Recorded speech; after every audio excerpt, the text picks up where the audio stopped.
नमस्कार मित्रों, स्वामी विवेकानंद विद्यालय में आपका स्वागत है।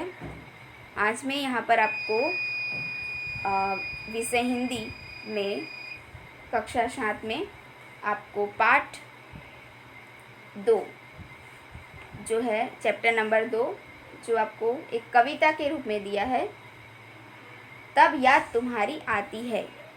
यह जो कविता है वो मैं आपको उसका जो असाइनमेंट सॉल्यूशन है वो मैं आपको करवाने वाली हूँ। कविता तो आपने समझी होगी, ठीक है? तो आपको ये अच्छे से करना है। तो सबसे पहले है क्वेश्चन नंबर 1A, सही विकल्प चुनकर उत्तर दीजिए। वर्षा ऋतु में बूंदें कैसे गिरती हैं? छम छम, डम डम, सन सन या चमचम? तो जवाब आएगा छम छम। तो आपको यहाँ पर बॉक्स में A लिखना है। सुबह होने पर खुशी के गीत कौन गाता है? लहरें, हवाएं, चिड़िया या कलियाँ? तो जवाब आएगा चिड़िया। तो आपको जवाब में लिखना है C। निम्नलिखित प्रश्नों के एक एक वाक्य में उत्तर दीजिए। हरियाली कहाँ कहाँ लहराती है? तो हरियाली जो है मैदानों, वनों और बागों में लहराती है। कलियाँ कैसे दुनिया पर मुस्कुराती हैं?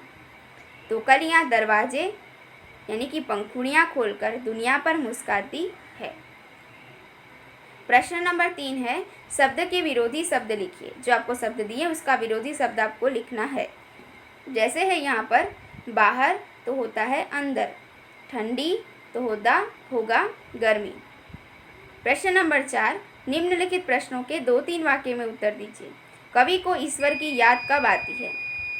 तो जब जब सुबह उठकर चिड़िया खुशी के गीत गाती है, जब दरवाजे खोलकर दुनिया पर मुस्कुराती है, जब छमछम बूंदें गिरती हैं, जब मैदानों, वनों और बागों में हरियाली छा जाती है, तब कवि को ईश्वर की याद आती है। प्रश्न नंबर 5 में समानार्थी शब्द लिखने हैं आपको। सुबह का समानार्थी शब्द होगा प्रातःकाल। आनंद का समानार्थी शब्द होगा खुशी। निम्नलिखित प्रश्नों के उत्तर लिखिए। आपको प्रभु की याद कब आती है? तो मुझे सूरज, चांद, तारे, पर्वत, सागर आदि जैसे प्रकृति के सुंदर और मनोहर रूपों को देखकर प्रभु की याद आती है। हरियाली कहाँ कहाँ दिखाई देती है? वर्षा ऋतु आने पर मैदान में हरी घास उगाती है, खेतों में फसलें लहलहाती है, पेड़ों पर नए पत्ते उगाते हैं, बागों में, वनों में हरियाली की बहार छा जाती है, पर्वत पर घास उगाती है। इस प्रकार वर्षा ऋतु में चारों ओर हरियाली दिखाई देती है। तुम सुबह में उठकर क्या क्या देखते हो? तो मैं सुबह में उठकर देखता हूँ कि सूर्य पूर्व दिशा में उदय हो रहा है, पेड़ों पर बैठे पक्षी चहचहा रहे हैं, छात्र पाठशाला जा रहे हैं तो दूध वाला दूध पहुँचा रहा है और अखबार वाला अखबार डाल रहा है। सुबह होने पर प्रकृति में कैसे बदलाव आते हैं? तो सुबह होने पर आकाश में तारे छिप जाते हैं, सूर्योदय से पूर्व आकाश में लालिमा फैल जाती है, पक्षी चहचहाने लगते हैं, कलियां खिलने लगती हैं। इस प्रकार सुबह होने पर चारों ओर ताजगी और उत्साह फैल जाता है। प्रश्न नंबर 7 है, काव्य पंक्तियों का भावार्थ लिखिए।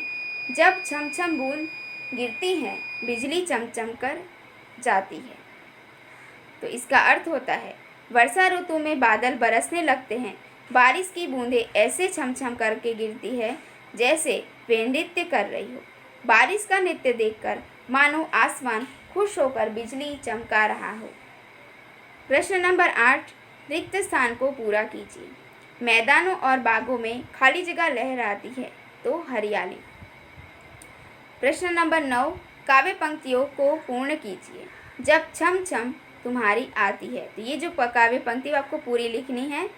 जब छम छम बूंदें गिरती हैं, बिजली चमचम कर जाती है, मैदानों में, वन बागों में जब हरियाली लहराती है, जब ठंडी ठंडी हवा कहीं से मस्ती ढोकर लाती है, हे जग के सिरजनहार प्रभो, तब याद तुम्हारी आती है। प्रश्न नंबर 10 है, शब्दों को शब्दकोश के क्रम में लिखिए। तो यहाँ पर आपको शब्द दिए हैं, उसको आपको सही क्रम में लिखना है। तो सबसे पहले है आपको लिखना है उठकर, कलियाँ, खुशबू, चांद, चिड़िया, टक्कर, बिजली और हरियाली। चलिए प्रश्न नंबर 11 है, वचन परिवर्तन करके वाक्य में प्रयोग कीजिए। तो जैसे कि लड़के खेल रहे हैं, तो एक प्रश्न लिखना है कि लड़का खेल रहा है, लड़का खेल रहा है, ये आपने लिखा है। ठीक है, फिर दूसरा है बूंद गिरती है, एक बूंद गिरती है, यहाँ पर हमें फिर करना है बूंदें गिरती हैं। ठीक है, बूंद का हो जाएगा बूंदे और है का हो जाएगा हैं, यानी कि उसके ऊपर अनुस्वार लगेगा। क्वेश्चन नंबर 12, निम्नलिखित विधान के सामने सही और गलत का चिन्ह कीजिए। प्रकृति परिवर्तित होते ही प्रभु की याद आती है। सही।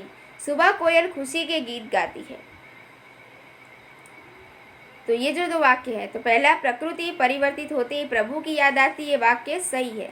सुबह कोयल खुशी के गीत गाती है, यह वाक्य गलत है। ठीक है बच्चों, तो ये जो है आज हमारा जो पाठ 2 जो चैप्टर नंबर 2 जो कविता है याद तुम्हारी आती है, यह जो कविता का जो असाइनमेंट सॉल्यूशन है वो यहाँ पे पूर्ण होता है और आपको ये ध्यान से पढ़ना है और उसका अभ्यास करना है। तो आज का वीडियो यहाँ पे समाप्त होता है। दूसरे वीडियो में हम फिर मिलेंगे, तब तक के लिए धन्यवाद।